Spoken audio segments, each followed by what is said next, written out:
Karena selama ini gue kebayang ya, yang gue bayangin cincu itu kayak makhluk apa gitu kan. Namanya cincu, kayak minuman seger gitu dari daun cincu gitu kan. Kalau cincu di atas kapal, saya kecup keningnya. Buang aja ke laut karena merusak mata pencarian pelaut.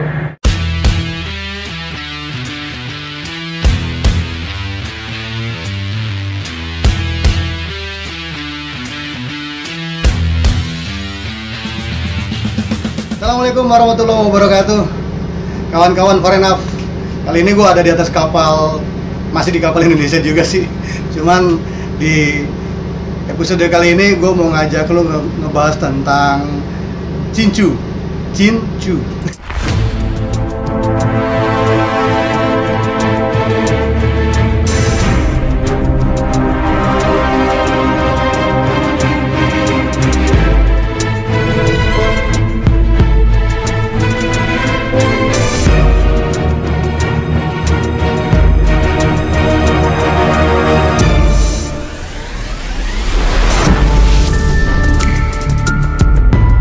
Gue nggak tahu cincu itu apa, ya kan. Gue nggak pernah kumpul sama cincu, bener gue nggak tahu cincu apa. Makanya gue ketemu sama kapten yang di 8 kali di kapal jadi kapten, dan dia pernah beberapa kali ketemu dengan cincu. Dan gue pernah dengar isu-isu tentang cincu. Cincu itu apa sih? Dan isunya tuh gue masih bingung ya. Ada yang jadi oiler, ada yang jadi perwira, bahkan ada yang jadi EBI atau jurumudi, gue nggak tahu. Yang pasti cincu itu kebanyakan bukan nakoda. Nah, di sini gue mau nanya lebih jelas supaya gue nggak salah paham dan kalian juga tahu cincu itu apa, terus bagaimana sih cincu itu di atas kapal, penting nggak sih dia itu? Jadi kita tanya langsung. Selamat siang, Gert. Ya, selamat siang. Nih, Kapten, saya kan nggak pernah tahu nih cincu itu apa. Boleh nggak, Gert, jelasin apa sih cincu itu, Gert? Kalau pengertian cincu itu sih sebenarnya panjang ya. Kalau cincu itu sebenarnya itu kepercayaan di atas kapal oleh office atau company. Sebab jika cincu itu sebenarnya dia bisa dalam suatu company itu dia dipercayakan oleh perusahaan untuk bisa menjaga kapalnya dia atau barangnya dia, karena di dalam kepercayaan atau dalam dia bisa lihat contohnya nih, untuk mengambil kepercayaan dari kru kapal terhadap owner, dia tidak bisa ambil kru kapalnya nih. Jadi office itu mengutus satu orang biar bisa dipercayakan ke kapal agar bisa aman dan terpercaya. Oh, artinya dia kayak informan gitu ya? Iya, benar. Apapun itu diinformasikan ke office? Iya, benar. Nah, dia nyampein informasi ke office itu langsung nyampeinnya kemana? Ke port captain atau ke ownernya langsung? Tergantung. Dia dipercayakan atau owner mempercayakan port captainnya ke cincunya langsung atau perorangannya, atau cincunya langsung ke ownernya. Tergantung merekanya, dia percayanya kemana gitu. Gitu. Berarti artinya tugas nakoda itu agak sedikit tertolong dengan adanya cincu. Maksudnya kan biasanya nakoda kan suka ngirim laporan apapun, kejadian di kapal apapun itu dilaporkan ke owner kan, atau ke office gitu kan? Iya, benar juga. Ada sedikit terbantu sih sebenarnya. Menurut pengalaman saya sih, ya selama saya ada berlayar dengan adanya cincu, sebenarnya sih dia tuh 50% membantu, 50%-nya mengganggu. Mengganggu ya? Iya. Mengganggu ya? Iya. Mengganggu ya? Iya. Mengganggu ya? Iya.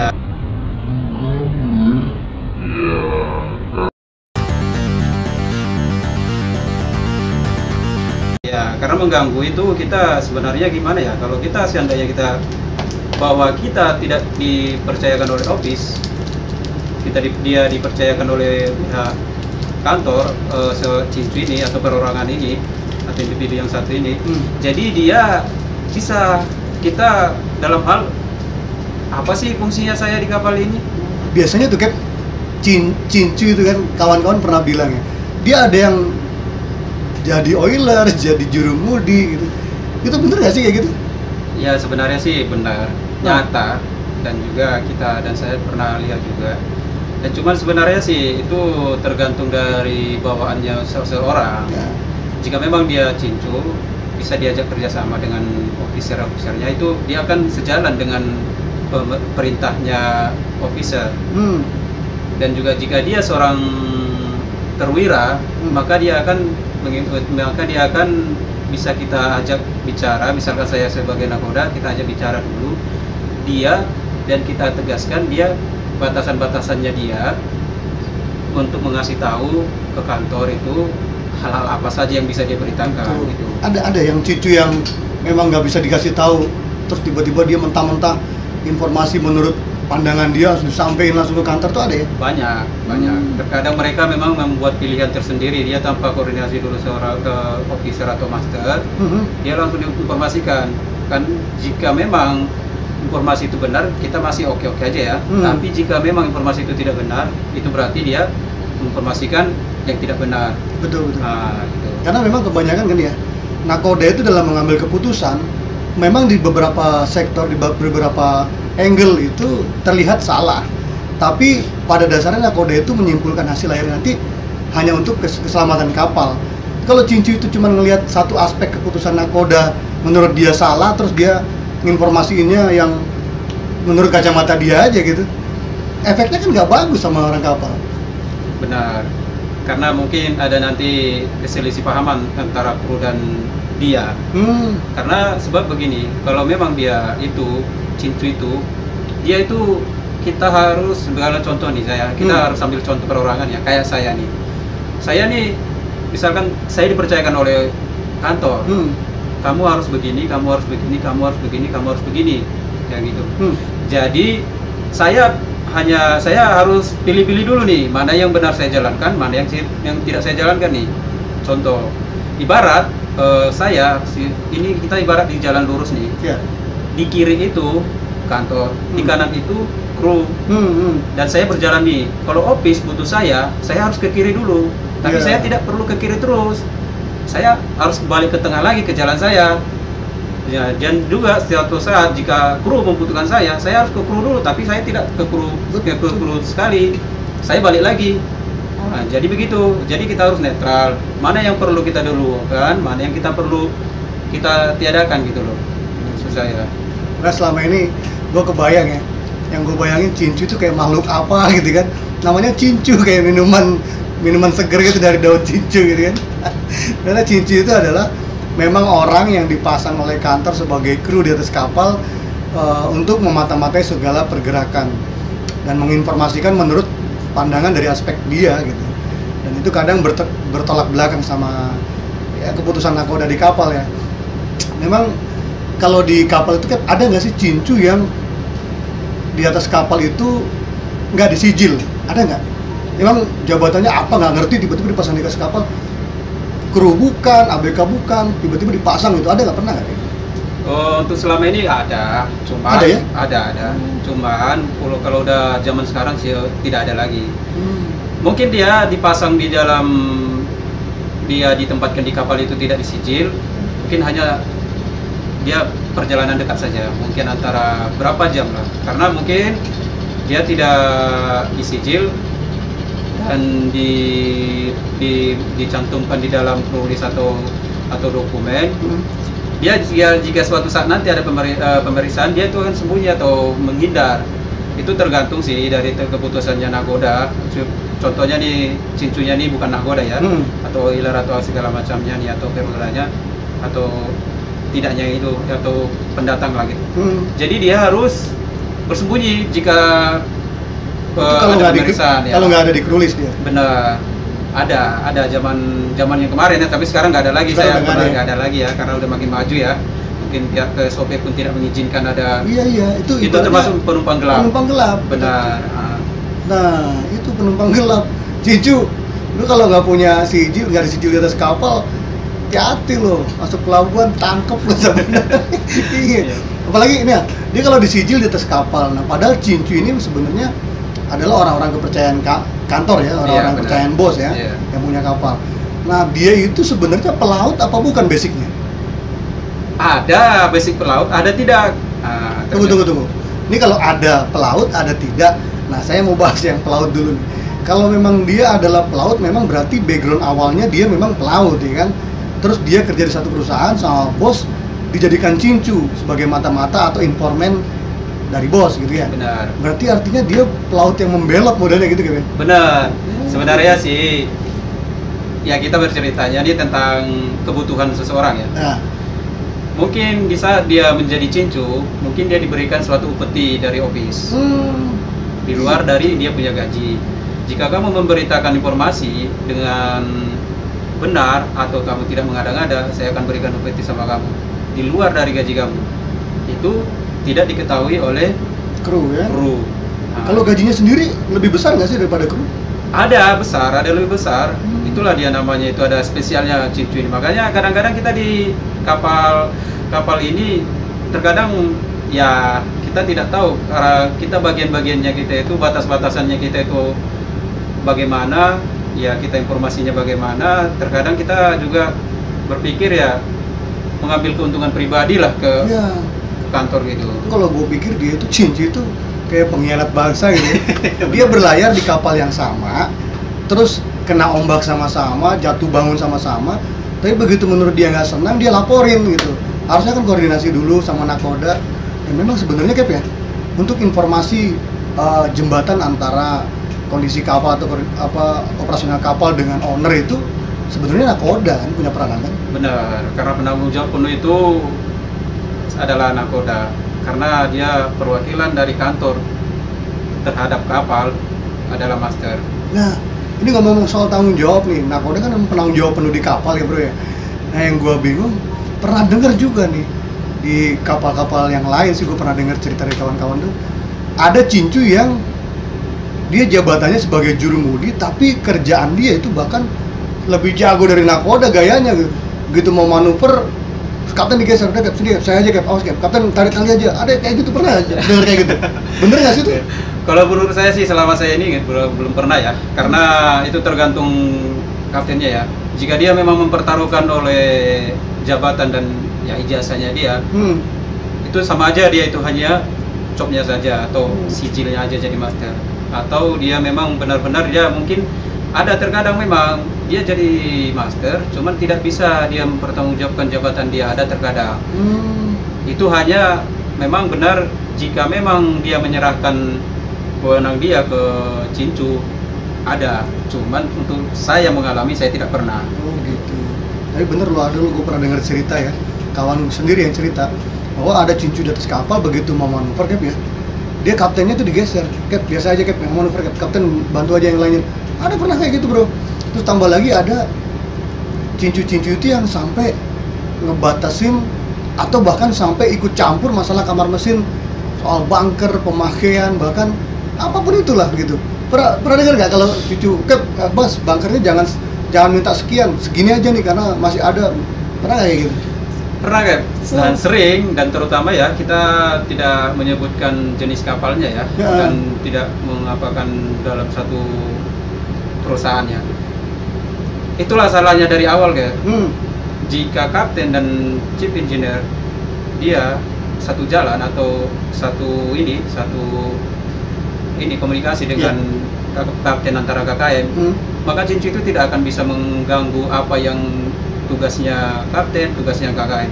Sebenarnya sih itu tergantung dari officernya pertama Cap, atau master sama KKM-nya. Jadi kita tidak bisa membilang itu jangan kamu ini, nanti kita antara misalkan contoh nih, kamu ngurusin cincu ini, ngurusin bunkernya nih, berarti dia wewenangnya kapten KKM itu, chief engineer itu sudah dia ambil kan, dan ternyata chief engineer ini tidak bisa berbuat apa-apa dengan alasan dia takut di-off lah, dia kepercayaannya kantor lah, atau bagaimana lah kan gitu.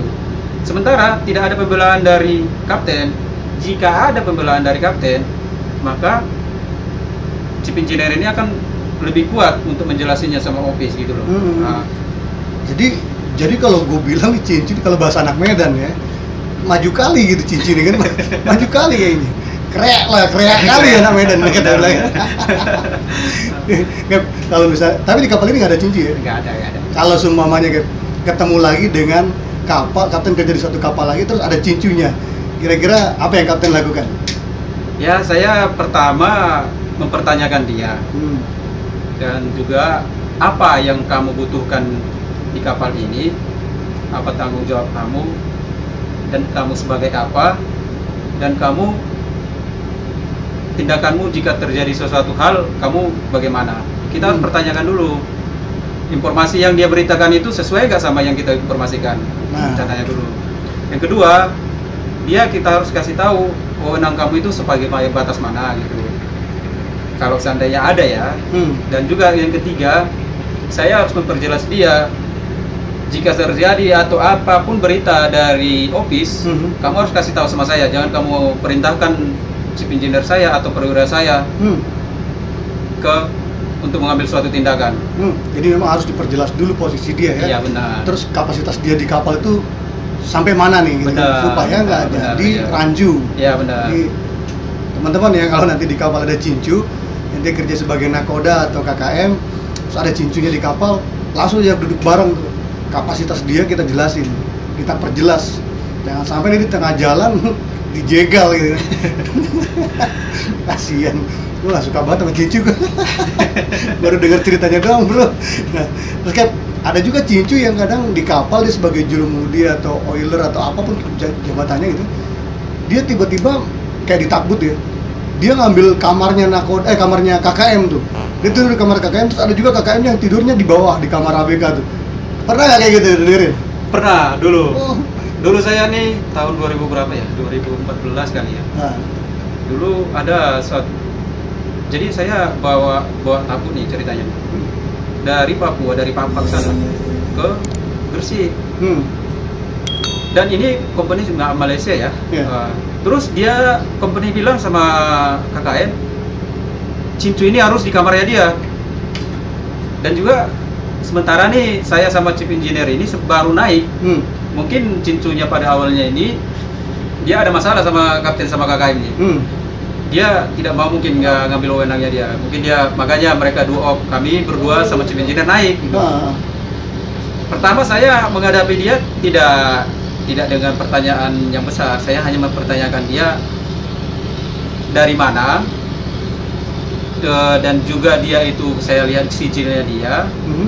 Dan juga dia itu, saya pertama sih saya tanya dulu dia apakah dia ada komunikasi sama office, sejauh mana. Jika cuman dia hanya komunikasinya dengan misalkan contohnya nih kapten atau engineer-nya, itu masih kita bisa kontrol lah ya. Tapi kalau sampai ke GM-nya, kita bisa cari alasan untuk bagaimana biar dia tidak mengambil wewenang yang kita punya gitu loh. Nah, tadi kan kita udah bahas tentang pelaut, ya memang basicnya pelaut, punya jasa pelaut asli gitu. Terus dia jadi cincu, itu kayak pengkhianat bangsa gitu kan. Nah ini yang kedua nih, dia orang kepeceraian kantor tapi bukan pelaut, ditaruh di atas kapal, jadi oiler. Nah ini kan dia nggak sekolah gitu. Itu kita sih, ya namanya juga ya Indonesia ya. Kita bisa contohnya nih, pelaut ini tidak ada pengalaman, dia buat ini dengan ya kasih mungkin ke pihak tipu-tipu ya, pengalaman palsu lah ya, dan dia bisa naik di kapal itu. Sebenarnya sih tergantung juga, kalau memang dia mau ya siap dengan segala risiko apapun itu, dan juga dengan tindakan-tindakan dari atasannya, ya mungkin dia jalan. Ada juga cuma hanya berjalan beberapa bulan dia tidak tahan karena tidak ada basicnya dari pelaut, dia menyerah. Nah gitu. Buat teman-teman pemerintahan ya, yang ada di pelabuhan, kalau ketemu dengan cincu di kapal dia punya jasa laut, coba cek dulu alamat palsu tuh, jangan-jangan ijazah palsu lagi kan. Banyak kan gitu ya. Benar. Ijazahnya ijazah palsu banyak kan. Tapi kalau memang dia cincunya memang basicnya pelaut, ijazahnya asli, pengalamannya asli, buku pelautnya juga asli, ya kasih tanda merah aja. Tapi kalau dia cincu dari kantor, terus dia tiba-tiba punya ijazah kelas 5, kelas rating atau able gitu, bisa dicek lah, kali aja ijazah palsu, bisa kita ungkap kasus-kasus baru ya kan, ya kayak kemarin ijazah palsu tuh. Kapten, kayaknya obrolan kita lumayan asik nih tentang cincu nih. Nanti kita ngobrol-ngobrol lagi kan tentang masalah-masalah yang seru lagi, kita bongkar dunia pelayaran yang agak-agak miring-miring lah. Benar. Teman-teman, terima kasih udah nonton. Jangan lupa lu klik subscribe kalau lu suka video ini, bagiin teman-teman supaya cincu-cincunya gerah. nggak betah di kapal. Assalamualaikum warahmatullahi wabarakatuh.